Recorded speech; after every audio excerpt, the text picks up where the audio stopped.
Hi everyone, welcome to study word classes. तो friends, आज हम लोग सोशल साइंस के पेडागोजी के क्वेश्चन करने वाले हैं। यानी कि सोशल साइंस में जो पेडागोजी आती है 20 नंबर की, वो हम लोग करने वाले हैं। यानी 20 नंबर आज हम लोग कंप्लीट करने वाले हैं, क्योंकि सारे जो क्वेश्चन है वो पेडागोजी के ही हैं। तो पेडागोजी हम लोग करने वाले हैं, लास्ट तक इसको देखिएगा।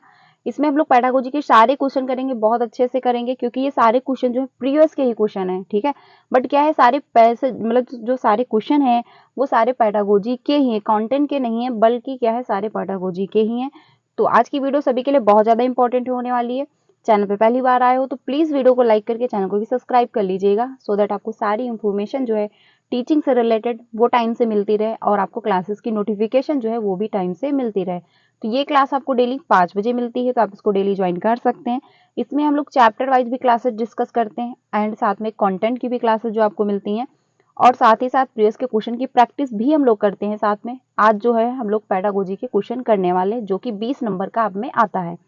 तो स्टार्ट करते हैं आज के जो क्वेश्चन है। पहला है क्वेश्चन, इसमें बात कही गई है कि फुटपाथ जो है और ठेलों पर सामान जो है बेचने को जीविकोपार्जन के अधिकार के रूप में देखने की एक तरफ जो है निम्नलिखित में से क्या एक कदम है। यानी कि जीविकोपार्जन जो है, ठीक है, जीविकोपार्जन के अधिकार के रूप में देखने की एक तरफ जो है निम्नलिखित में से कौन सा एक कदम है। तो पहला है, फुटपाथ और ठेलों पर जो है सामान बेचने के लिए जो है शहरों के कुछ इलाके जो है वो तय किए जाते हैं, या फिर ठेलों को सड़कों पर जो प्रतिबंधित करना चाहिए, यानी जो सड़क पे ठेले लगाते हैं उनको रोक देना चाहिए, या फिर छोटी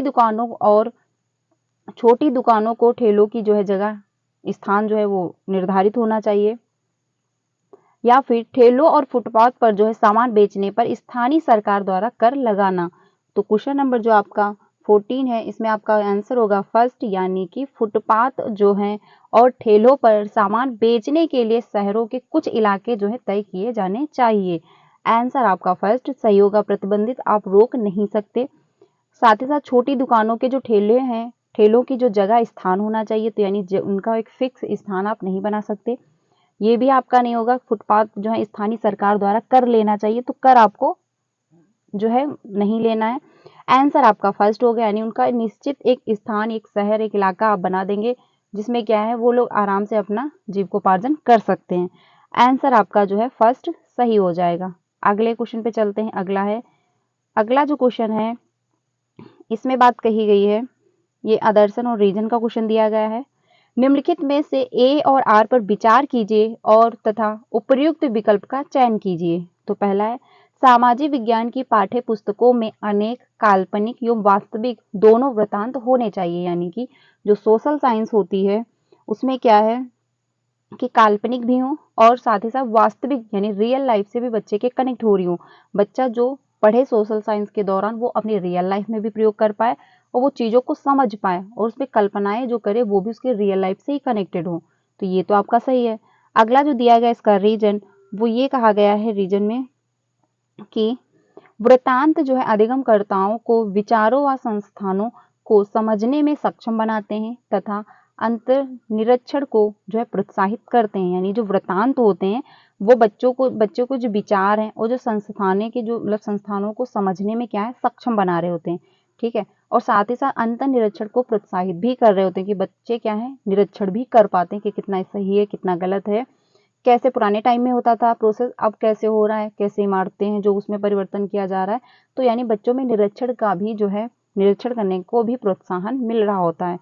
तो आंसर आपका जो होने वाला है फर्स्ट, यानी कि ए और आर दोनों सही हैं, और आर ए की सही व्याख्या भी कर पा रहा है। ठीक है, आंसर आपका जो है फर्स्ट सही हो जाएगा।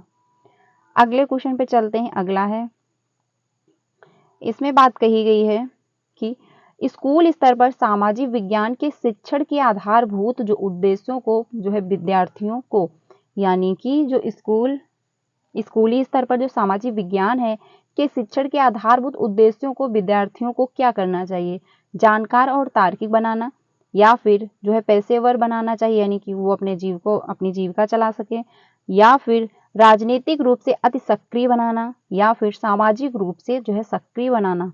तो बात कही जा रही है कि सोशल साइंस का क्या उद्देश्य होना चाहिए क्लासरूम में, बच्चे को जब आप लर्निंग करवा रहे हो तो उसका क्या उद्देश्य होना चाहिए बच्चे की लाइफ में। तो क्वेश्चन नंबर जो है आपका इसमें आंसर होने वाला है 4 यानी कि ए और बी और आपका डी, ये आपके सही हो जाएंगे। राजनीतिक रूप से अति सक्रिय आपको बच्चे को नहीं बनाना है, क्योंकि क्या है बच्चे सामाजिक रूप से सक्रिय हो पाए, वो समाज के प्रति अवेयर हो पाए, वो समझ पाए कि हाँ समाज में क्या कायदे कानून है, कैसे समाज में रहना है, क्या चल रहा है, आसपास की चीजें जो है ऑब्जर्व कर पाए। तो क्या सामाजिक रूप से बच्चे सक्रिय होने चाहिए, ठीक है। जानकार और तार्किक भी बने, ये नहीं कि अगर कोई इंफॉर्मेशन आई है, कोई घटना घटी है तो एज अ मान ना लेना, बल्कि क्या है उसके तर्क वितर्क करे, उसके सत्यता को जाने कि कितना ऑथेंटिक है, कितना फेक है। तो बच्चे में जानकार भी बने, साथ ही साथ तर्क वितर्क करने की भी क्षमता हो, साथ ही साथ जीविकोपार्जन यानी जो पेशेवर हो, यानी कि वो अपना जीवन यापन भी कर पाए, ठीक है। तो ये आपका सही होगा। आंसर आपका जो है 4 सही हो जाएगा, क्योंकि अगर उनको कल को अगर आपका अपनी जीविका चलानी हो तो कुछ वो जो उन्होंने क्लासरूम में एक्टिविटी की, जो क्लासरूम के दौरान उन्होंने सीखा सोशल साइंस के माध्यम से, तो अपने लाइफ में प्रयोग करके वो अपनी जीविका भी चला पाए। तो आंसर आपका जो है वो 4 सही हो जाएगा।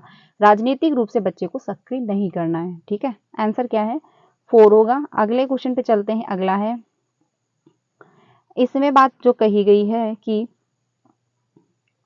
क्वेश्चन नंबर जो अगला है, इसमें बात कही गई है कि विद्यार्थियों को मुगल प्रशासन के कर्मियों की विविध भूमिकाओं एवं दायित्वों को समझने के लिए निम्नलिखित में से सर्वाधिक उपयुक्त कौन सा है। यानी कि विद्यार्थियों को क्या है, मुगल प्रशासन के जो कर्मचारी थे और साथ ही साथ उनकी विभिन्न भूमिकाएं भी रही, यानी उनके उत्तरदायित्व क्या रहे, उसको समझने के लिए जो है सर्वाधिक उपयुक्त क्या है।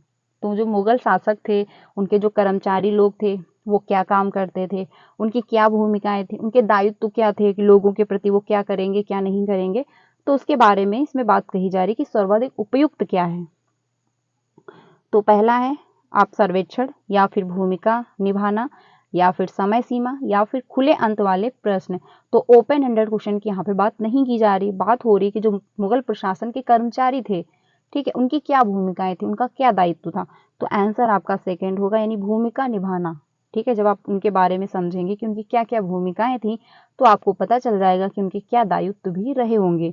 आंसर आपका जो है सेकंड सही हो जाएगा। आगे चलते हैं अगले क्वेश्चन पे। अगला है क्वेश्चन नंबर 44। इसमें बात कही गई है कि विद्यालय के सादृश्य के साथ अगर सरकार के संसदीय रूप की व्याख्या की जाती है, जहां प्रधानाचार्य, प्रधानमंत्री एवं वरिष्ठ शिक्षक मंत्रिपरिषद है, यह विद्यालय कर्मचारियों के लिए कौन सा उपयुक्त सादृश्य होगा। यानी कि विद्यालय के सादृश्य के साथ अगर सरकार के संसदीय रूप की व्याख्या की जा रही है, यानी अगर विद्यालय में संसद के बारे में व्याख्या की जा रही है, तो प्रधानाचार्य, प्रधानमंत्री और वरिष्ठ शिक्षक, ठीक है, और मंत्रिपरिषद, तो क्या है विद्यालयी कर्मचारियों के लिए कौन सा सदृश उपयुक्त होगा। तो पहला है विधायिका, विपक्ष या फिर न्यायपालिका या फिर आपका कार्यपालिका। तो क्वेश्चन नंबर जो आपका 44 है, आंसर होगा 4 सही, यानी कि कार्यपालिका, ठीक है। आंसर आपका क्या हो जाएगा, कार्यपालिका होगा, यानी कि आपका 4 ऑप्शन जो है मच बेटर है, 4 ऑप्शन आपका सही हो जाएगा। अगले क्वेश्चन पे चलते हैं। अगला है 45। ये जो क्वेश्चन है पैडागोजी के ही हैं, तो आप इसको अच्छे से अटेंड करिएगा, आपके 20 नंबर जो आते हैं पैडागोजी के वो अच्छे से कंप्लीट हो जाएंगे। अगला है, इसमें बात कही गई है कि एक शिक्षिका अपनी कक्षा का आरंभ जो है पशु चारागाह के रूप में, चारागाह के लिए भूमि से संबंधित मामलों पर चर्चा के लिए एकत्रित हो रहे लोगों की घटना पर चर्चा द्वारा करती है, ठीक है, घटना जो है उसके द्वारा चर्चा करती है।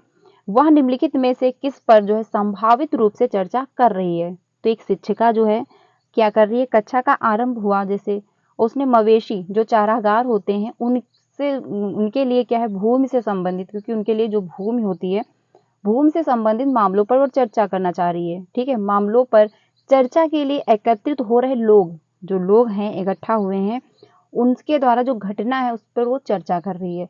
तो जब चर्चाएं कर रही है तो कौन सा संभावित रूप से चर्चा पर होगा, तो आपका न्याय प्रशासन होगा, नगर प्रशासन होगा, या फिर पंचायती राज होगा, या फिर निचली न्यायपालिका होगा, या फिर आपका आरक्षण होगा।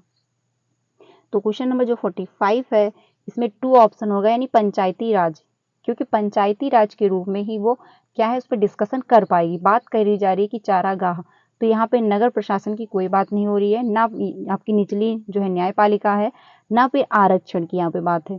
बात हो रही है कि न्याय पंचायती राज जो है उसके बारे में वो डिस्कस करेगी। तो आंसर आपका जो है सेकंड सही हो जाएगा। अगले क्वेश्चन पे चलते हैं 46 पे। 46 जो है इसमें बात कही गई है कि कक्षा में अगर कोई विषय जो है आवेगपूर्ण परिचर्चा को उत्पन्न करता है तब एक शिक्षक को क्या अपेक्षित होना मतलब क्या अपेक्षित होगा। तो आंसर आपका कौन सा सही हो जाएगा, यानी कि शिक्षक को सभी विद्यार्थियों को शांत कराना चाहिए और परिचर्चा को अनिश्चित काल के लिए स्थगित कर देना चाहिए। अगला है शिक्षक को ऐसे मामलों पर परिचर्चा जो है परिपक्वता से करानी चाहिए ताकि स्वतंत्र विचारों के साथ दृढ़ रूप से चर्चा की जा सके, या फिर शिक्षक को जो ऊंचे स्वर में बोल रहे हो उन्हें डांट देना चाहिए, या फिर शिक्षक जो है आरंभ में ही ऐसे विषयों को काट देना चाहिए। तो बात कही जा रही है कि कक्षा में अगर कोई विषय आवेगपूर्ण जो है परिचर्चा से उत्पन्न करता है, यानी कि कोई ऐसा एक टॉपिक है जिसके बारे मतलब जिसको आप पढ़वाएं मतलब क्लासरूम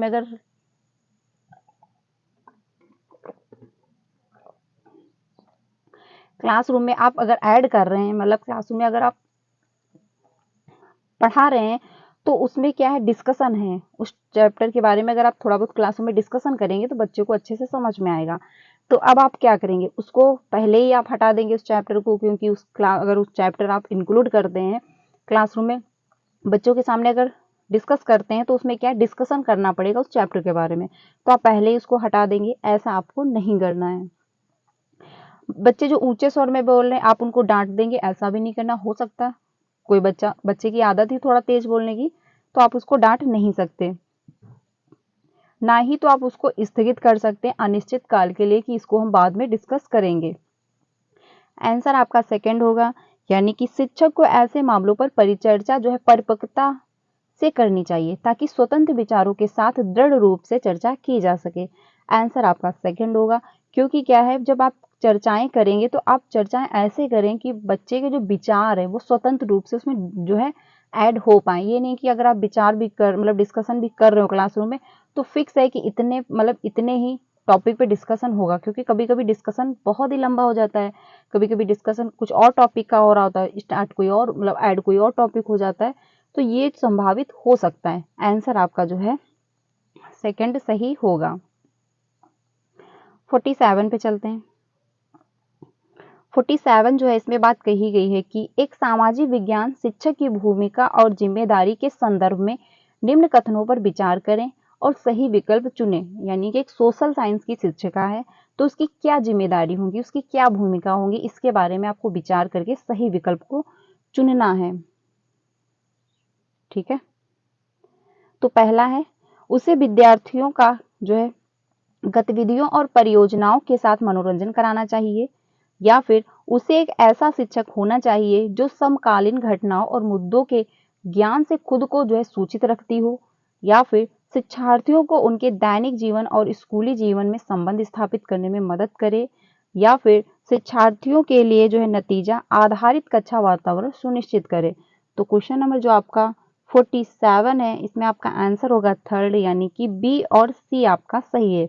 यानी कि क्या फर्स्ट जो है उसे विद्यार्थियों का गतिविधियों और परियोजनाओं के साथ मनोरंजन करना चाहिए। तो मनोरंजन की बात यहाँ पे नहीं की जा रही, क्योंकि सोशल साइंस की टीचर है, उसको क्या करना है, उसकी क्या जिम्मेदारी होगी। तो अगर वो मनोरंजन ही कर रहा है टीचर बच्चे के साथ तो बच्चे कुछ अपने लर्निंग नहीं कर पाएंगे। बेस्ट ऑप्शन जो है बी है, इसमें बात कही जा रही है कि उसे एक ऐसा शिक्षक होना चाहिए जो समकालीन घटनाओं यानी कि जो पुराने टाइम में घटनाएं घटी हैं उसके बारे में और मुद्दों के ज्ञान से खुद को जो है सूचित रखती हो, यानी उसको क्या है सारी नॉलेज हो सोशल साइंस के बारे में कि हाँ पुराने टाइम में क्या मतलब इतिहास में क्या घटनाएं घटी, प्रेजेंट में क्या चल रहा है समाज में, ठीक है, इसका फ्यूचर में क्या असर पड़ सकता है। तो यानी वो क्या अवेयर है मतलब समाज के प्रति, ठीक है, उसको क्या सारी नॉलेज होनी चाहिए। अगला है शिक्षार्थियों को उनके दैनिक जीवन और स्कूली जीवन में संबंध स्थापित करने में मदद करे। बिल्कुल सही बात है, क्योंकि बच्चे की जो रियल लाइफ है और जो स्कूल की लाइफ है बच्चा उससे जोड़ पाए चीजों को। ये नहीं कि बच्चा जो है कुछ समझ ही नहीं पा रहा, उसकी रियल लाइफ में कुछ और हो रहा है, स्कूली लाइफ में कुछ और चल रहा है, ऐसा नहीं। बच्चा जो है स्कूल में जो भी सीख रहा है वो कुछ आप ऐसे एग्जाम्पल दें, कुछ ऐसे उदाहरण दें कि बच्चा अपनी रियल लाइफ में वो देखता हो, अपनी रियल लाइफ से वो कनेक्ट कर पाता हो, जो उसकी लर्निंग हो रही है अगर वो रियल लाइफ से अपनी चीज़ों को कनेक्ट कर पा रहा है, उसका प्रयोग अपनी रियल लाइफ में कर पा रहा है, तो वो लर्निंग बेस्ट होती है। तो आपका बी और सी ऑप्शन सही हो जाएगा, यानी कि आपका थर्ड ऑप्शन सही है। शिक्षार्थियों के लिए जो है नतीजा आधारित कक्षा वातावरण सुनिश्चित करें, ऐसा भी नहीं आपको करना है। आंसर आपके जो बी और सी बेस्ट है, यानी आपका थर्ड ऑप्शन जो है वो सही हो जाएगा। अगले क्वेश्चन पे चलते हैं 48 पे। इसमें बात जो कही गई है कि कक्षा में जेंडर भूमिकाओं पर चर्चा करते समय शिक्षक को निम्न में से किन पर आधारित जो है केंद्रण करना चाहिए, यानी कि किन पर मतलब जो अधिक केंद्रण करना चाहिए, यानी किस पर जो है अधिक ध्यान देना चाहिए। तो बात कही जा रही है जेंडर भूमिकाओं पर चर्चा की जा रही है। पहला है, चूंकि घर का जो है कार्य का मूल्य नहीं चुकाया जाता, इसीलिए उसे उत्पादक कार्य नहीं माना जाना चाहिए, यानी जो घर के काम होते हैं उनका मूल्य नहीं चुकाया जाता, यानी उसके पैसे जो है नहीं मिल रहे होते हैं, तो क्या है उसको उत्पादक कार्य नहीं माना जाना चाहिए। या फिर लैंगिकता के मुद्दे सिर्फ महिलाओं और लड़कियों के लिए होते हैं, या फिर यह दर्शाने के लिए कि सामाजिककरण जो है हर जगह एक जैसा नहीं होता, केस स्ट्रेटजी का जो है प्रयोग किया जा सकता है। तो क्वेश्चन नंबर आपका जो 48 है, इसमें आंसर होगा थर्ड, यानी कि आपका केवल और केवल जो है सी ऑप्शन होगा, यानी कि जो लैंगिकता के मुद्दे हैं सिर्फ और सिर्फ लड़कियों महिलाओं के लिए नहीं होते। कभी कभी क्या होता है, लड़कियों को जो है बहुत ज्यादा महत्वपूर्ण माना जा रहा होता है, बल्कि लड़कों को बहुत महत्वपूर्ण नहीं माना जा रहा होता है। तो दोनों पक्ष की बात इसमें कही जाती है, कभी एक पक्ष को ज्यादा महत्वपूर्ण माना जा रहा होगा, तो कभी दूसरे पक्ष को ज्यादा महत्वपूर्ण माना जा रहा होगा। ठीक है, तो ये आपका गलत हो जाएगा। घर के जो कार्य होते हैं उसके लिए कोई आपको पेमेंट नहीं कर, मतलब नहीं, कोई मूल्य नहीं चुकाना होता है, कोई पैसे नहीं देने होते हैं, तो आप ये नहीं कहेंगे कि उसका उत्पादन का कार्य नहीं माना जाएगा, यानी वो इम्पोर्टेंट नहीं है, ऐसा भी आपको नहीं करना है। तो बात जो कही जा रही है कि जेंडर भूमिका पर चर्चा आप कर रहे हैं, तो शिक्षक को जो है किन पर जो है अधिक ध्यान केंद्रित करना चाहिए, यानी अधिक जो केंद्रण करना चाहिए। आंसर आपका जो है 4 मतलब सी होगा, क्योंकि बात यहाँ पे की जा रही है जेंडर की। तो जेंडर की जो बात कही जा रही है वो आपका थर्ड ऑप्शन यानी सी ऑप्शन है, कि यह दर्शाने के लिए कि सामाजिककरण जो है हर जगह एक जैसा नहीं होता है। तो बिल्कुल सही बात है, क्योंकि जो सोशलाइजेशन है वो सभी जगह एक जैसा नहीं है, क्योंकि गांव में ज्यादातर लड़कियों पर ध्यान दिया जाता है कि वो ऐसे कपड़े ना पहने, बाहर ना जाएं, ज्यादा हंसे ना, ज्यादा लोगों से बात ना करें। लेकिन अगर आप यही शहरों में जाते हैं तो वहां का सोशलाइजेशन अलग है, वहां पे जो है जो जो छूट लड़कियों को गांव में नहीं मिलती वो छूट शहरों में। तो सोशलाइजेशन गांव का भी बहुत ज़्यादा और शहर का उसमें फ़र्क रहता है, यानी सोशलाइजेशन जो है सभी जगह का चेंज होता है, या आप नहीं कह सकते कि मतलब सोशलाइजेशन जो है, इन्वायरमेंट जो है सभी जगह का एक होगा, सभी जगह का माहौल जो है वो चेंज होता है। आज की डेट में भी बहुत जगह जो है जेंडर स्टेरियोटाइप बना हुआ है, बहुत जगह आपको भी आज की डेट में भी मिल जाएगा जहां पर महिलाओं को बाहर का काम करने नहीं दिया जाता है। ठीक है, लेकिन बहुत जगह आज भी महिलाओं को बाहर का काम करने दिया जा रहा है, पूरी उनको छूट मिल रही है जैसे जो है लड़कों को छूट मिलती है। तो सभी जगह का सोशलाइजेशन अलग होता है, ये बात आपकी बिल्कुल सही है। केस स्ट्रेटजी का जो है प्रयोग किया जा सकता है, तो इसके माध्यम से जो है जेंडर भूमिकाएं जो है इसके प्रति क्या अवेयर होंगे, बच्चे समझेंगे। आंसर आपका थर्ड होगा, यानी आपका आंसर जो है सी सही है, तो आंसर आपका थर्ड ऑप्शन हो जाएगा। अगले क्वेश्चन पे चलते हैं। अगला है क्वेश्चन, इसमें बात कही गई है कि एक सामाजिक विज्ञान की शिक्षिका जो है अपनी कक्षा में भेदभाव के विषय पर चर्चा कराना चाहती है, यानी एक टीचर जो है वो क्या कर रही है क्लासरूम में कि भेदभाव जो है उस पर चर्चा कराना चाह रही है। निम्न में से कौन सा जो है उदाहरण चर्चा के लिए उपयुक्त होगा। तो पहला है डॉक्टर जो है भीमराव अंबेडकर के बचपन के अनुभव, या फिर ओम प्रकाश वाल्मीकि की पुस्तक जो है जूठन, या फिर भारत का जो है संविधान बनाने की प्रक्रिया। तो किसके बारे में, अगर इसमें से कौन सा ऑप्शन है जो भेदभाव पर अगर चर्चा की जाएगी तो वो इंक्लूड किया जाएगा। तो आंसर आपका जो इसमें होगा फर्स्ट, यानी कि ए और बी, क्योंकि भारत का संविधान बनने की जो प्रक्रिया है उसमें कोई जात से रिलेटेड बात नहीं की जाती है, उसमें कोई भेदभाव की बात नहीं हो रही, वो क्या एक प्रोसेस है। ठीक है, वो उसमें क्या है, संविधान बने हुए कौन से संविधान के अंतर्गत किसको क्या क्या छूट दी गई है, तो इसमें कोई भेदभाव की बात नहीं की जा रही, बल्कि क्या है संविधान के अंतर्गत जिसको भी जो अधिकार मिले हैं, सभी को जो इम्पोर्टेंट है जिसके लिए वो अधिकार दिए गए हैं, तो इसमें अगर ये आप इंक्लूड कर रहे हैं चर्चा में तो इसमें भेदभाव पर कोई बात नहीं हो पाएगी।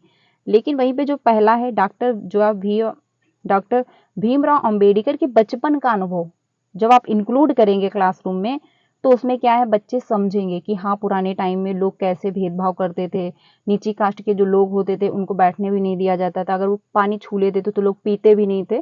तो बहुत सारे जो पुराने टाइम में जो है भेदभाव था, छुआछूत मचाते थे, यानी छुआछूत जो है मानते थे। ठीक है, तो इसमें क्या बच्चा समझेगा कि पुराने टाइम में कैसा माहौल था, कैसे लोग जो है भेदभाव करते थे।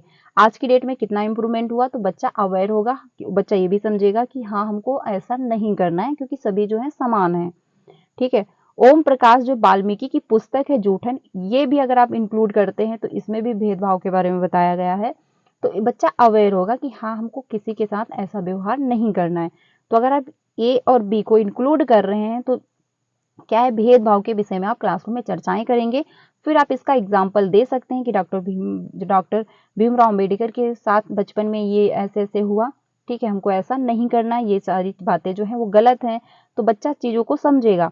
आंसर आपका फर्स्ट होगा, संविधान को आप ऐड नहीं करेंगे क्योंकि संविधान में कोई भेदभाव की बात नहीं की जाती है। ठीक है, आंसर आपका फर्स्ट सही हो जाएगा। अगले क्वेश्चन पे चलते हैं।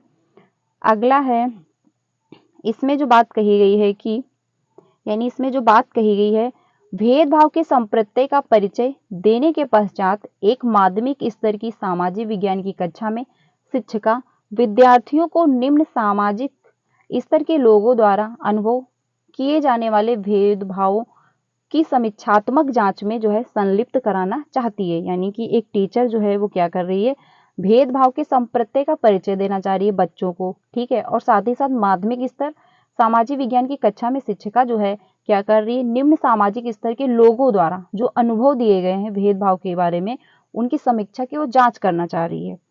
तो इसमें आपका कौन सा जो है, निम्न में से कौन सी गतिविधि या गतिविधियां उस पाठ की उनकी पाठ योजना में स्थापना करती हैं, यानी कि एक मिनट, उनकी पाठ योजना में स्थान पा सकती हैं। तो पहला है, दिए गए विषय पर वाद विवाद का आयोजन करना, यानी जो टॉपिक दिया हो, जो विषय दिया गया हो उस पर क्लासरूम में आप डिस्कशन करें। या फिर भेदभाव क्या है पर ये क्या है जो आपको व्याख्यान देना है। या फिर भेदभाव से संबंधित अखबार के लेखकों को जो है एकत्र करना। तो आंसर आपका जो इसमें होने वाला है थर्ड, यानी कि आपका ए और सी, यानी आपका ए सही है और आपका सी सही है। क्योंकि दिए गए जो विषय पर वाद विवाद अगर आप कर रहे हैं तो वाद विवाद अगर आप कर रहे हैं, क्लास में डिस्कशन कर रहे हैं, तो बच्चा एक्टिव होगा, बच्चा उसमें इन्वॉल्व होगा, हर बच्चा अपनी अपनी राय रखेगा।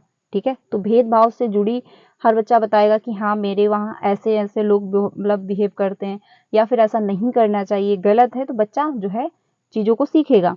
लेकिन अगर भेदभाव क्या है आप इसके बारे में आप व्याख्या दे रहे हो, क्लासरूम में आकर लेक्चर दे रहे हो, तो बच्चा सिर्फ सुन लेगा कि हाँ ये मैम कह रही हैं या फिर ये टीचर जो है ये कह रहे हैं। बच्चा निष्क्रिय रूप से वो सुन लेगा, बच्चा अपना कुछ अनुभव उसमें व्यक्त नहीं करेगा, बच्चे की कुछ अपनी एक समझ नहीं बनेगी। लेकिन जब डिस्कशन हो रहा होगा तो बच्चा अपना अनुभव देगा, अपना एक्सपीरियंस देगा, कुछ अपना अनुमान लगाएगा, कुछ उसका डेवलपमेंट होगा। ठीक है, वो तर्क वितर्क करेगा, हाँ कितना सही है कितना नहीं सही है, ऐसा करना चाहिए कि नहीं करना चाहिए। तो बच्चा जो है बच्चा समझेगा हर चीजों को कि क्या सही है और क्या गलत है। भेदभाव से संबंधित जो अखबार के लेखकों को एकत्र करना ये भी सही होगा क्योंकि अगर भेदभाव से संबंधित जो अखबार यानी जो न्यूज़पेपर में निकल रही हैं घटनाएं या जो बातें निकलती हैं उसको बच्चा एकत्र कर रहा है, समझ रहा है कि हाँ वहां पे आज ये हुआ, ऐसे भेदभाव किया जा रहा है लोगों के साथ, उनको ऐसे प्रताड़ित किया जा रहा है जैसे कि जनजात के लोग हैं। जैसे हम लोग जनजात के बारे में सुनते हैं, नाम से ही फील होता है कि हाँ वो पिछड़े होंगे। ठीक है, लेकिन क्या है कि जनजात के जो लोग थे वो हम लोग के जैसे थे, बट क्या हुआ उनको बचपन से ही, उनको स्टार्टिंग से यानी पुराने टाइम से उनको दबाया जाने लगा। लोग जो मतलब अंग्रेज लोग जब थे तब भी उनको दबाते थे, उनको अच्छा अप्रिशिएट यानी उनको बहुत ज्यादा महत्वपूर्ण नहीं मानते थे। तो फीलिंग यही आती है कि जो जनजात के लोग हैं अगर जब भी नाम सुनो तो फीलिंग यही आ रही होती है कि बहुत पिछड़े होंगे, बहुत वो मतलब शिक्षा से वंचित होंगे, सारे रिसोर्स से वंचित होंगे, उनको अच्छे से सब कुछ उनका तौर तरीका सब अलग होगा। ठीक है, लेकिन तो ये फीलिंग आती है क्योंकि ऐसा फील होता है कि जनजाति के लोग जो है वो पिछड़े होंगे, बट ऐसा जो है नहीं है। तो जो आप अगर मतलब न्यूज़पेपर्स में अगर जो कुछ निकल रहा है इससे रिलेटेड आप उसको एकत्र कर रहे हो, तो बच्चा समझेगा कि हाँ, किसके साथ कैसी घटनाएं होती हैं, कैसे लोग भेदभाव कर रहे हैं, कहाँ पे क्या कंडीशन चल रही है, कहाँ पे जो है इसके प्रति लोग अवेयर हो चुके हैं, कहाँ पे लोग जो है ऐसा भेदभाव नहीं कर रहे हैं। तो बच्चा हर चीज़ों को समझेगा, अपने इन्वायरमेंट के बारे में भी समझेगा, अपने सोशल यानी समाज के बारे में भी समझेगा कि कहाँ पे क्या कंडीशन चल रही है। तो आंसर आपका जो है वो थर्ड सही हो जाएगा। ठीक है, अगर आप लेक्चर दे देंगे, व्याख्यान कर देंगे, तो बच्चा निष्क्रिय रूप से सुन लेगा, वो कुछ भी उसमें तर्क वितर्क नहीं करेगा, कुछ भी वो फॉलो नहीं करेगा। आंसर आपका जो है थर्ड सही होगा। अगले क्वेश्चन पे चलते हैं।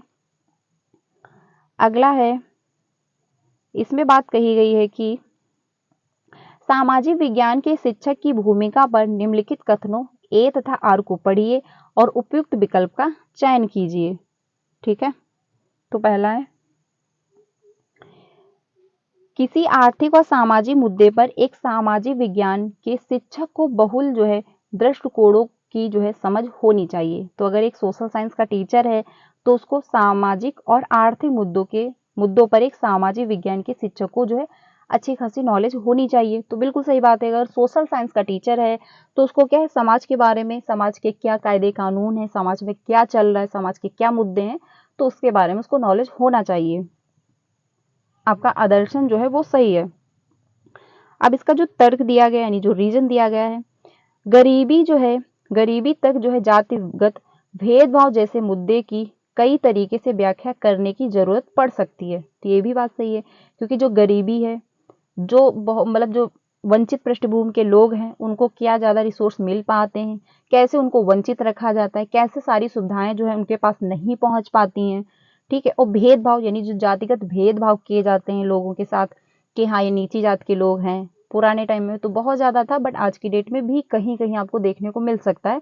इसमें बहुत इंप्रूवमेंट हुआ है कि अब लोग जो है भेदभाव नहीं करते हैं, क्योंकि नीची कास्ट के जो लोग होते हैं अब उनको बैठने भी दिया जाता है, साथ में लोग बात भी कर रहे होते हैं। लेकिन पुराने टाइम में जो था कि बहुत ज़्यादा ये कंडीशन खराब थी इस मामले में, क्योंकि लोग बहुत ज़्यादा ये मतलब मनाते थे कि ये नीची कास्ट के लोग हैं, तो इनको क्या हमको दूर रखना है। ठीक है, तो इसमें क्या आपको व्याख्या करने की जरूरत भी पड़ सकती है। अगर जरूरत पड़ी क्लासरूम में, अगर एक टॉपिक आ गया तो आप इसके बारे में डिस्कशन कर पाएँ, बच्चों को समझा पाएँ कि गरीबी जो है और साथ ही साथ भेदभाव यानी जातिगत जो भेदभाव किए जा रहे हैं वो क्या है। लोग गरीबी यानी जो वंचित पृष्ठभूमि से लोग हैं, जो गरीब हैं, उनको सारे रिसोर्स कैसे नहीं मिल पाते हैं, यानी कैसे उनको सारी सुविधाएं मिल सकती हैं, कैसे उनको सपोर्ट किया जा सकता है, कैसे उनका इम्प्रूवमेंट किया जा सकता है। तो इन सब बातों पर क्लासरूम में अगर जरूरत पड़ेगी तो डिस्कशन भी टीचर को करना पड़ेगा। ये नहीं है कि आप इस टॉपिक को हटा देंगे। तो ये भी आपकी बात सही है। तो आपका आदर्शन भी सही है और आपका रीजन भी सही है। आंसर आपका जो है वो फर्स्ट हो जाएगा, यानी ए और आर दोनों सही है। आर ए की सही व्याख्या भी कर पा रहा है, क्योंकि सोशल साइंस के अंतर्गत सब कुछ जो समाज में है वही इंक्लूड होता है सोशल साइंस के अंतर्गत। ठीक है, आंसर आपका फर्स्ट सही होगा। अगले क्वेश्चन पे चलते हैं 53 पे। इसमें बात कही गई है कि सामाजिक विज्ञान जो है पाठ्यचर्या के विकास के संदर्भ में निम्नलिखित कथनों को पढ़िए तथा उपयुक्त विकल्प का चयन कीजिए। आदर्शन जो दिया गया है, माध्यमिक स्तर के उपरांत विद्यार्थियों को सामाजिक विज्ञान के विषय के अंतर्गत कई अन्य उप विषयों का अध्ययन करने की जरूरत होती है और यह जो है पाठ्यचर्या के भार को बढ़ाता है। अगला है, सामाजिक विज्ञान में पाठ्यचर्या भार के लिए मुख्य कारण यह है कि किस तरह से स्कूल यानी स्कूली बच्चों के लिए सामाजिक विज्ञान पाठ्यक्रम सामग्री का विकास किया गया है जो वह बोधगम्य नहीं है। तो इसमें आपका आंसर कौन सा सही हो जाएगा? क्वेश्चन नंबर जो है आपका 53, इसका आंसर आपका कौन सा सही होगा? यानी क्वेश्चन नंबर 53 का आंसर होगा थर्ड, यानी ए और आर दोनों क्या है वो गलत हैं, क्योंकि पाठ्यचर्या का भार जो है आप उसको बढ़ावा नहीं मिल रहा होता है। तो ये कहना आपका गलत हो जाएगा। रीजन जो इसमें बताया जा रहा है, विद्यार्थियों को सामाजिक विज्ञान के विषय के अंतर्गत जो अन्य उप विषय, यानी अगर आप जो है सामाजिक विज्ञान पढ़ा रहे हो तो उसमें आपका जो है जो आपका अन्य विषय होती है वो भी इसमें ऐड हो सकती है, यानी थोड़ा बहुत आपको इंक्लूड करना पड़ सकता है, क्योंकि बच्चों को अच्छे से समझाना है। तो भार को बढ़ाएंगी नहीं, बल्कि क्या है बच्चे में और अच्छे से क्लियरिटी लाएंगी और अच्छे से जो कंफ्यूजन होगा वो दूर हो जाएगा। अगर आप थोड़ी और सब्जेक्ट को उसमें और विषयों को आप इंक्लूड करके अगर पढ़ा रहे हो बच्चे को, तो बच्चा और अच्छे से चीजों को समझ पाएगा, तो वो भार को बढ़ाया नहीं जा रहा है। आंसर आपका यानी आदर्शन जो है आपका गलत हो जाएगा। सामाजिक विज्ञान में जो पाठ्यचर्या भार के लिए मुख्य कारण यह है कि जिस तरह के स्कूली बच्चों के लिए सामाजिक विज्ञान जो है पाठ्यक्रम सामग्री का विकास किया गया है वो बोधगम्य नहीं है, तो ये भी आपका कहना गलत हो जाएगा। आंसर आपका थर्ड होगा, यानी ए और आर दोनों गलत हैं। ठीक है, आगे चलते हैं अगले क्वेश्चन पे। अगला है क्वेश्चन, इसमें बात कही गई है कि निम्नलिखित में से किसको सामाजिक विज्ञान की कक्षा में द्वितीय स्रोत की जो है तरह माना जा सकता है, यानी द्वितीय स्रोत यानी सेकंड एजेंसी जो है। तो पहला है भुज में भूचाल के समय की फोटो एवं उसके इसके जो है विवरण, यानी जो भूचाल आया हुआ उस टाइम के आप फोटो दिखा देंगे या फिर उसमें क्या है विवरण देंगे, या फिर अकबरनामा पर लेखों के संपादित संकलन, या फिर इंदिरा गांधी को लिखे गए जो है जवाहरलाल नेहरू के पत्र, या फिर महात्मा गांधी की जो पुस्तक है हिंद स्वराज।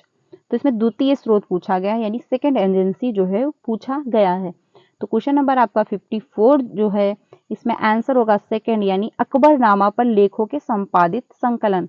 तो ये क्या है आपका सेकेंडरी रिसोर्स हो जाएगा, क्योंकि पुराने टाइम की ये बात कही जा रही है। ठीक है, तो आंसर आपका जो है वो सेकंड सही हो जाएगा।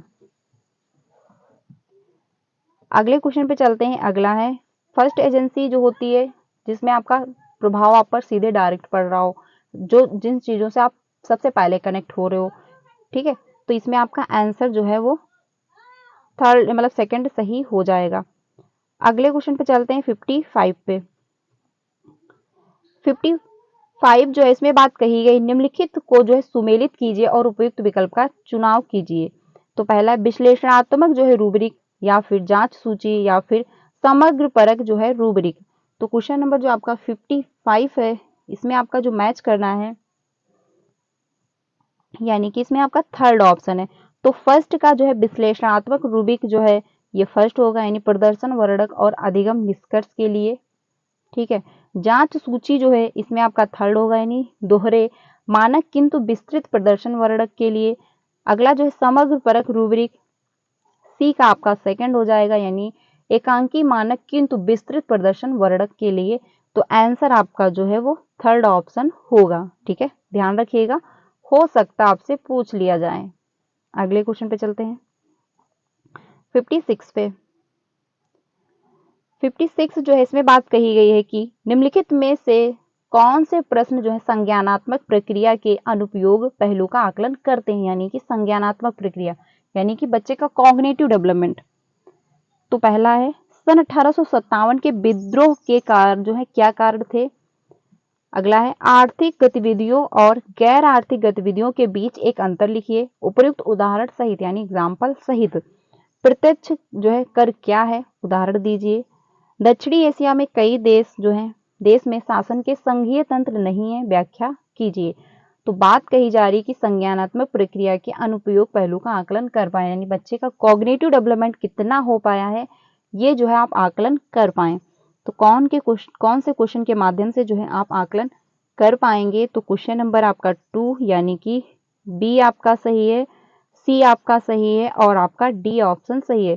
क्योंकि सन 1857 के विद्रोह के क्या कारण थे, तो सिंपल सी बात है, क्योंकि सन 1857 जो क्रांति हुई थी उसमें क्या था, अंग्रेज लोग जो थे वो किसानों को, जो जनजात के लोग थे, जो जमींदार थे, जो पढ़ने वाले बच्चे थे, तो उनको क्या सभी को क्या है वो प्रताड़ित कर रहे थे।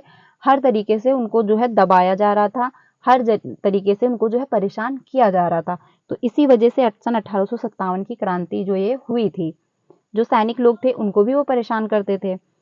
ठीक है, तो आपका जो बी है इसमें बात कही जा रही आर्थिक गतिविधियों और गैर आर्थिक गतिविधियों की बीच एक अंतर लिखें। तो जब आप समझेंगे कि आर्थिक गतिविधियां क्या हैं एंड साथ ही साथ गैर आर्थिक गतिविधियां क्या हैं, तभी जाके आप उसके बीच अंतर निकाल पाएंगे।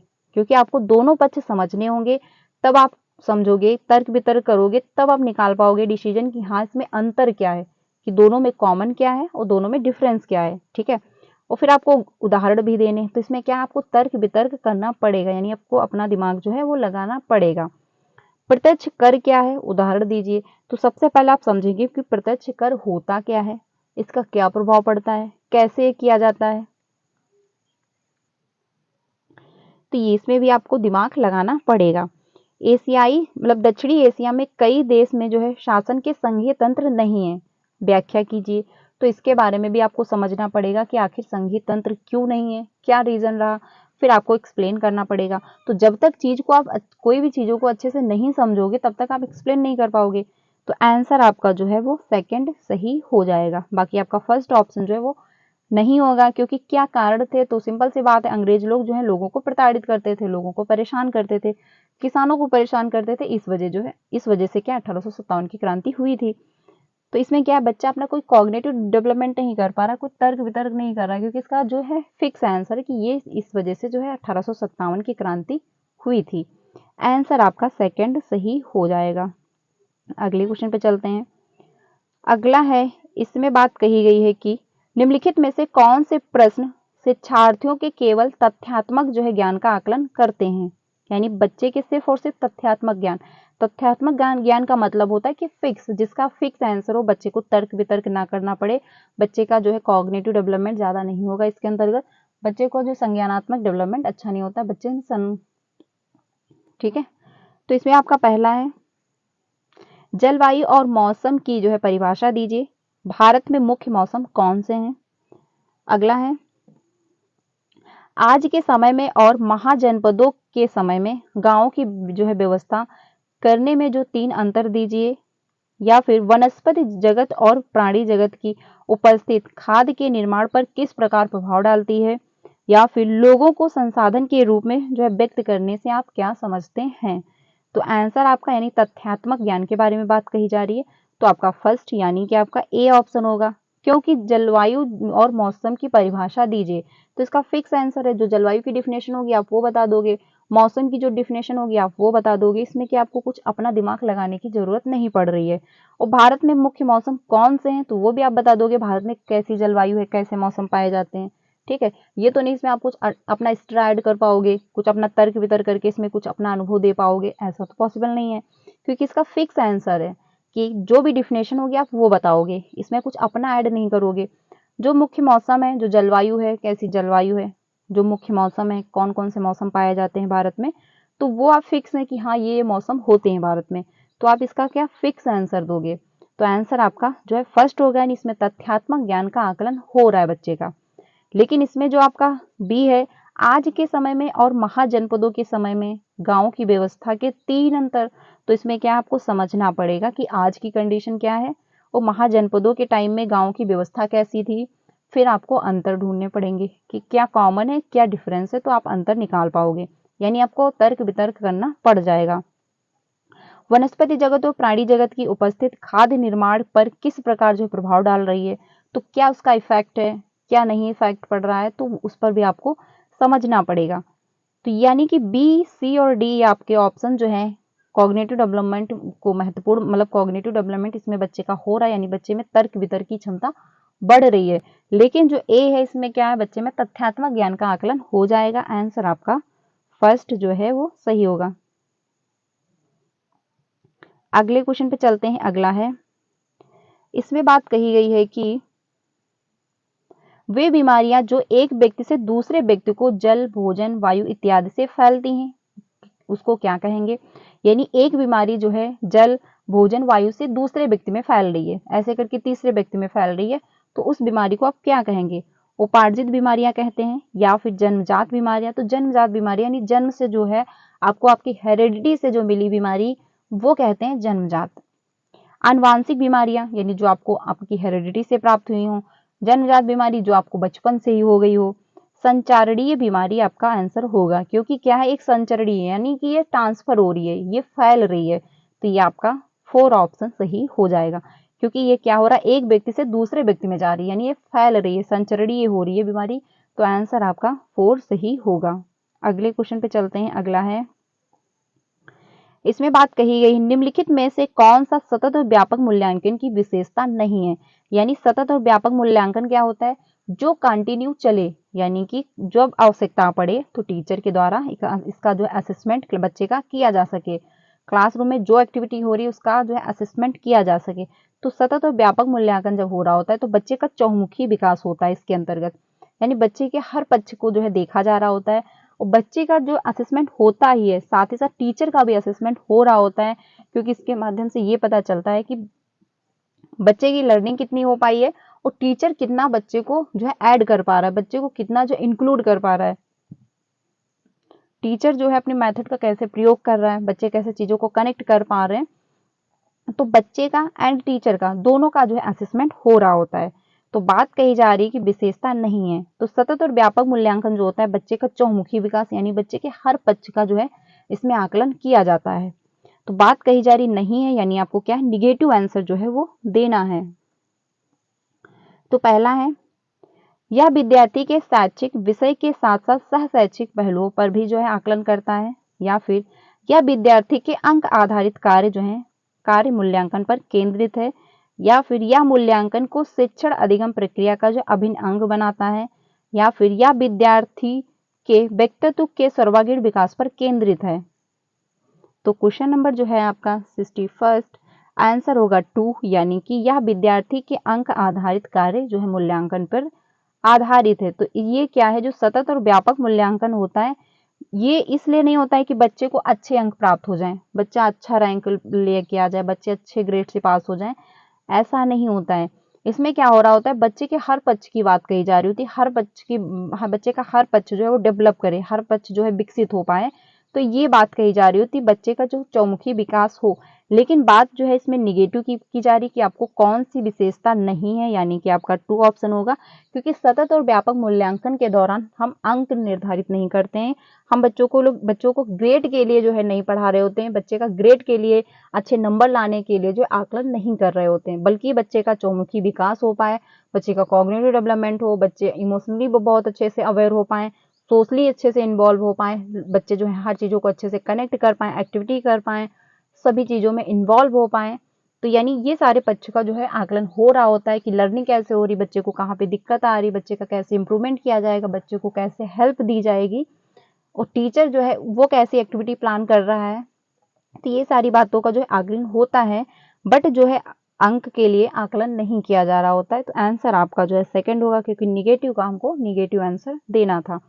आंसर आपका 2 सही होगा। अगले क्वेश्चन पे चलते हैं 62 पे। इसमें जो बात कही गई है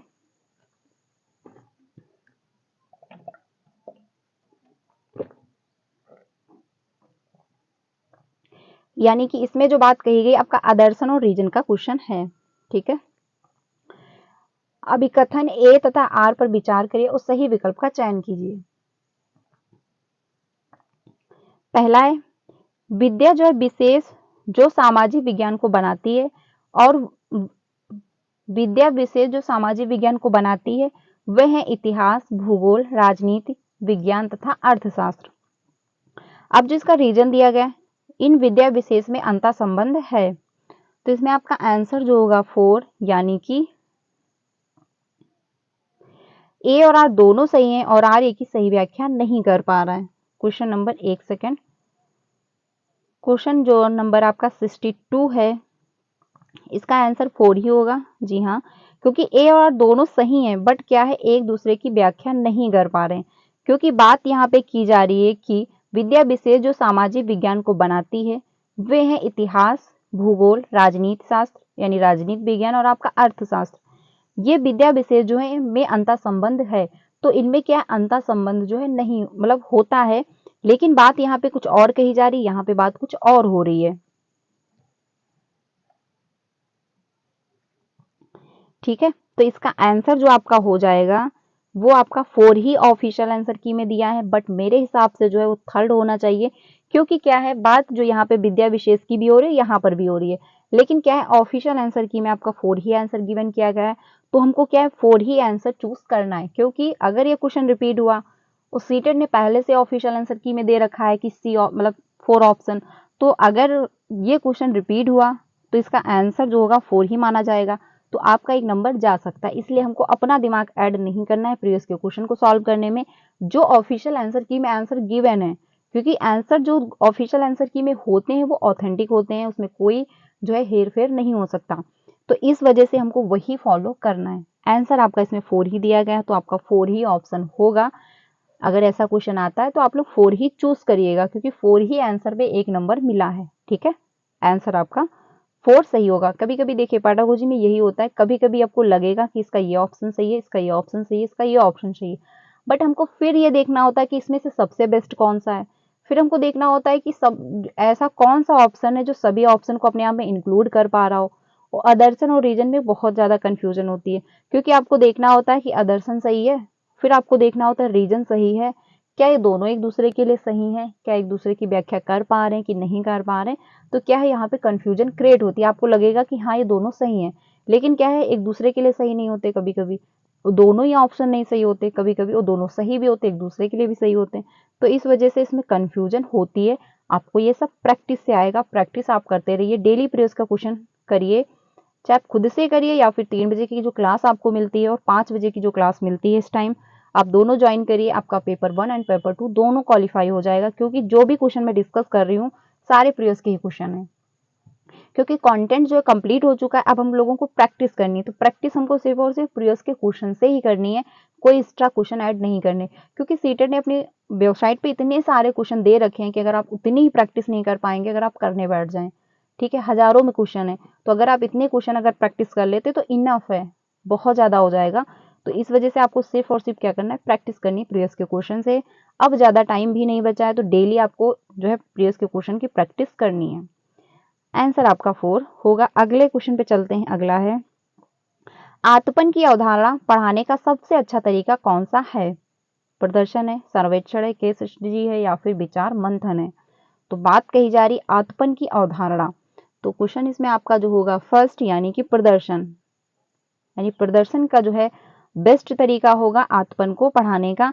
आंसर आपका फर्स्ट हो जाएगा। अगले क्वेश्चन विचार मंथन आपका नहीं होगा, आंसर आपका फर्स्ट होगा। अगले क्वेश्चन पे चलते हैं। अगला है, सामाजिक विज्ञान पाठ्यक्रम के भार को कम करने के लिए निम्नलिखित में से क्या सबसे उपयुक्त है? यानी कि सोशल साइंस में जो पाठ्यक्रम है उसके भार को कम करना है, तो सबसे उपयुक्त कौन सा ऑप्शन आपका हो जाएगा? पहला है, तथ्यों के स्मरण पर जो है न्यूनतम बल देना तथा समझने पर केंद्रित करना, हो सकता है। अगले क्वेश्चन पे चलते हैं, संकल्पनाओं के स्पष्टीकरण को केंद्रित करना, परीक्षा निर्देशों के आधार पर और शिक्षक के विषय वस्तु से अनभिज्ञता के कारण पाठ्य पुस्तक के कुछ विषयों को छोड़ देना। यानी कि आप क्या कर रहे हो, टीचर को कुछ विषय के बारे में नहीं पता है तो क्या करोगे, आप उसको छोड़ दोगे? ऐसा नहीं है, आप उसके बारे में समझेंगे, कहीं इधर उधर से कोई रिसोर्स से आप जानकारी प्राप्त करेंगे उस टॉपिक के बारे में, फिर बच्चों को पढ़ाएंगे। ऐसा नहीं कि आपको अगर उस टॉपिक के बारे में नहीं आता है तो आप उसको छोड़ देंगे। क्वेश्चन नंबर जो आपका 64 है, आंसर होगा 4 सही, यानी कि ए और बी आपके सही हैं, सी आपका गलत होगा। क्योंकि टीचर को अगर किसी विषय के बारे में नहीं पता है तो आप उसको छोड़ेंगे नहीं, बल्कि किसी और टीचर से मदद ले लेंगे या फिर किसी और टीचर से कह देंगे आप इस टॉपिक को जो है पढ़ा दीजिए, तो क्या है बच्चे को समझ में आए। और बल्कि हो सकता है आप जो टॉपिक छोड़ रहे हो उसी टॉपिक से क्वेश्चन पूछ लिया जाए, तो बच्चा क्या करेगा। तो इस वजह से आपको सारे टॉपिक पढ़ाने जो आपके सिलेबस में हैं, ये नहीं कि अगर आपको नहीं आता तो आप उसको छोड़ रहे हो, किसी दूसरे टीचर की हेल्प ले लोगे, तो इसमें आपका सी जो है वो गलत हो जाएगा। ठीक है, तो बात कही जा रही भार को कम करना है, तो तथ्यों के स्मरण पर जो है न्यूनतम बल देना, यानी कि आप तथ्यों को रटा नहीं रहे हो बच्चे को, बल्कि क्या कर रहे हो, समझाने पर केंद्रित होना चाहिए। यानी बच्चे को आप समझा रहे हो, बच्चा जो है चीजों को समझ करके, चीजों को कनेक्ट करके समझे, अर्थपूर्ण जो लर्निंग हो पाए, मीनिंगफुल लर्निंग हो पाए। बच्चा रटे ना कि हाँ सारी चीजें वो रट रहा है, तो रटने से क्या होगा, भार बढ़ेगा, बच्चे पे प्रेशर आएगा कि हाँ हमको ये सारी चीजें जो याद करनी है। लेकिन अगर वो समझ रहा है, समझ करके चीजों को कनेक्ट करके आराम से खेल खेल के माध्यम से वो पढ़ रहा है, तो उस पर भार नहीं आएगा, उस पर इतना प्रेशर नहीं होगा कि हमको ये सारी चीजें जो है याद करनी है। ठीक है, तो रटने के बजाय क्या है, हमको समझने पर फोकस करना चाहिए, तो आपका ए ऑप्शन सही है। संकल्पनाओं के स्पष्टीकरण को केंद्रित करना चाहिए, यानी जो संकल्पनाएं हैं, जो टॉपिक हैं, उनको क्या है स्पष्टीकरण, यानी कि स्पष्ट रूप से आप एक्सप्लेन करें कि बच्चे में कंफ्यूजन क्रिएट ना हो। क्योंकि अगर कंफ्यूजन हुई तो बच्चा जो है अगर कुछ समझा भी है तो वो कुछ उसमें ऐड नहीं कर पाएगा, कुछ वो अच्छे से एक्सप्लेन नहीं कर पाएगा, क्योंकि क्या सब कुछ खिचड़ी बन जाएगी, सब कंफ्यूजन क्रिएट हो जाएगी। तो इसलिए स्पष्टीकरण भी होना चाहिए, यानी कि अगर क्लासरूम में आपने एक टॉपिक उठाया है पढ़ाने को, तो अच्छे से एक्सप्लेन करें कि बच्चे को समझ में आए, बच्चा जो है वो कनेक्ट कर पाए। ये नहीं कि आपने टॉपिक तो पढ़ा दिया पर बच्चा समझ ही नहीं पाया कि कहाँ से शुरू हुआ था, कहाँ पे खत्म हो गया, कौन सा टॉपिक चल रहा था। तो स्पष्टीकरण भी होना बहुत ज़्यादा ज़रूरी है, क्योंकि स्पष्टीकरण होगा तो बच्चे पर प्रेशर नहीं रहेगा, भार नहीं रहेगा, वो अच्छे से चीज़ों को समझ पाएगा। आंसर आपका जो है 4 होगा, यानी ए और बी आपका सही होगा, सी ऑप्शन आपका गलत है। ठीक है, अगले क्वेश्चन पे चलते हैं। अगला जो क्वेश्चन है इसमें बात कही गई है कि निम्न में से सामाजिक विज्ञान पढ़ाने के कौशल जो है आधारित उद्देश्य की पहचान कीजिए। यानी सोशल साइंस आपको पढ़ानी है तो कौन सा कौशल जो है कौशल आधारित उद्देश्य है। तो पहला है अंतर और विविधता के लिए आदर विकसित करना, यानी जो अंतर है और जो विविधता है उसके लिए आप आदर विकसित कर रहे हो। या फिर महाद्वीपों का ज्ञान प्राप्त करना, या फिर विभिन्न जो है समाजों में रहने वाले लोगों की जो है संस्कृतियों को समझना, या फिर नक्शा बनाने की क्षमता जो है विकसित करना। तो बात कही जा रही है सामाजिक विज्ञान की। ठीक है, तो आपका आंसर होगा 4, यानी क्योंकि आपको नक्शा बनाने की जो है क्षमता विकसित हो बच्चे में, बच्चा जो है मैप बना पाए, क्योंकि बच्चा जब मैप बना पाएगा तभी जाकर वो हर चीजों को समझ पाएगा कि पड़ोसी राज्य कौन से हैं, किसकी कौन सी सीमा है, कितने महाद्वीप हैं, कितने महासागर हैं, कौन सा राज्य कहाँ है, किस राज्य की राजधानी कौन सी है। ठीक है, कौन सा पड़ोसी राज्य है, कहाँ पे भारत है, कहाँ पे मतलब बिहार है, कहाँ पे उत्तर प्रदेश है, कहाँ पे झारखंड है, कहाँ पे दिल्ली है। तो अगर वो मैप बना रहा है तो चीजों को समझ पाएगा। तो आंसर आपका जो है 4 होगा, क्योंकि मैप तब बनाएगा तभी जो वो सब सारी चीजों को समझ पा रहा होगा। तो आंसर आपका जो है 4 सही होगा। अगले क्वेश्चन, क्योंकि बात कही जा रही सामाजिक विज्ञान पढ़ाने के कौशल, तो अगर सोशल साइंस आप पढ़ा रहे हो तो बच्चे को मैप के बारे में नॉलेज होना चाहिए, और मैप से क्वेश्चन पूछे जाते हैं। तो आप लोगों को क्या है, मैप जो है मैप भी मान के चलिए आप वीक में एक बार देखते रहिएगा, क्योंकि अगर आप पेपर 1 की प्रिपरेशन कर रहे हो तब भी आएगा, ईवीएस में 1-2 नंबर का आता है। अगर आप सोशल साइंस की तैयारी कर रहे हो पेपर 2 में तो भी वहां पे पूछा जाता है। तो इस वजह से मैप जो है आपका पेपर 1 एंड पेपर 2 दोनों में हेल्प करेगा। तो इसलिए क्या करना है, हफ्ते में एक बार आपको मैप भी देखते रहना है कि कौन से पड़ोसी राज्य हैं, ठीक है, कहाँ पे क्या पाया जाता है, क्योंकि ये पूछ लेता है। ठीक है, तो ध्यान रखिएगा। तो इस वजह कौन सी दिशा में है ये भी पूछता है ईवीएस में, तो ये ध्यान रखना, क्योंकि मैप को आपको क्या है हफ्ते में एक बार देखते रहना है। आंसर आपका 4 सही हो जाएगा। अगले क्वेश्चन पे चलते हैं 66 पे। सामाजिक विज्ञान के मूल्यांकन के दौरान निम्नलिखित प्रश्न जो है इसका उद्देश्य समझने में मदद करेंगे। तो पहला है पाठ्यक्रम में किन कौशलों पर बल दिया गया है। अगला है क्या यह किसी एक मानक पाठ्य पुस्तक से लिया गया है या कई जो है पुस्तकों से, या फिर पाठ्यक्रम की रूपरेखा कितनी विस्तृत है, या फिर अधिगमकर्ता से सामाजिक विज्ञान के प्रत्येक कौशल में किस स्तर की जो है साक्षमता जो है अपेक्षित है। तो बात कही जा रही मूल्यांकन के दौरान निम्नलिखित जो है प्रश्न इसका उद्देश्य समझने में मदद करेगा। यानी सोशल साइंस का आप क्या है मूल्यांकन कर रहे हो, तो कौन सा जो ऑप्शन है आपको समझने में मदद करेगा, सही विकल्प का चयन कीजिए। तो 66 जो है इसमें आपका आंसर होगा 4, यानी कि ए और डी। पहला है पाठ्यक्रम में किन कौशलों पर बल दिया जा रहा है। अगर आप ये समझ रहे हो कि जो लर्निंग अगर क्लासरूम में करवाई जा रही है तो कौन से कौशल जो है इसमें इंक्लूड किए जा रहे हैं, टीचर जो है कैसे बच्चों को पढ़ा रहे हैं, कौन से मेथड का प्रयोग कर रहा है, बच्चे कैसे समझ पा रहे हैं, और कौन सा मेथड का प्रयोग किया जाए जो बच्चे जो है और अच्छे से समझ पाए, तो ये आपका मूल्यांकन में मदद करेगा। आपका जो है बी नहीं होगा और आपका सी भी नहीं होगा, क्योंकि पाठ्यक्रम की रूपरेखा कितनी विस्तृत है ये मैटर नहीं करती कि बच्चे की लर्निंग कैसे हो पाई है।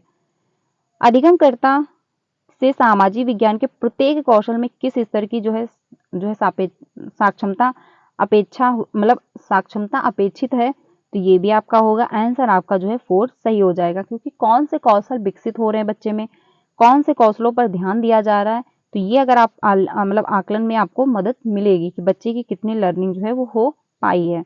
आंसर आपका 4 सही होगा। अगले क्वेश्चन पे चलते हैं 67 पे। इसमें बात कही गई है कि उन तत्कालीन उपायों की पहचान कीजिए जो महिलाओं की सुरक्षा तथा उन्हें नौकरी करने, पारिवारिक आय में योगदान करने एवं जो है आत्मनिर्भर बनाने में सुनिश्चित करता है। यानी कि कौन सा वो उपाय है। पहला है बालवाड़ियों का जो है प्रावधान, या फिर संसद में महिलाओं के लिए जो है सीटों का आरक्षण दिया गया है जो, या फिर व्यावसायिक सुरक्षा का प्रावधान, रात की जो पाली के लिए लाने और ले जाने की सुविधा, यानी जो नाइट ड्यूटी होती है महिलाओं के लिए, उनके लिए क्या है, आने ले जाने और मतलब छोड़ जाने की जो सुविधाएं हैं।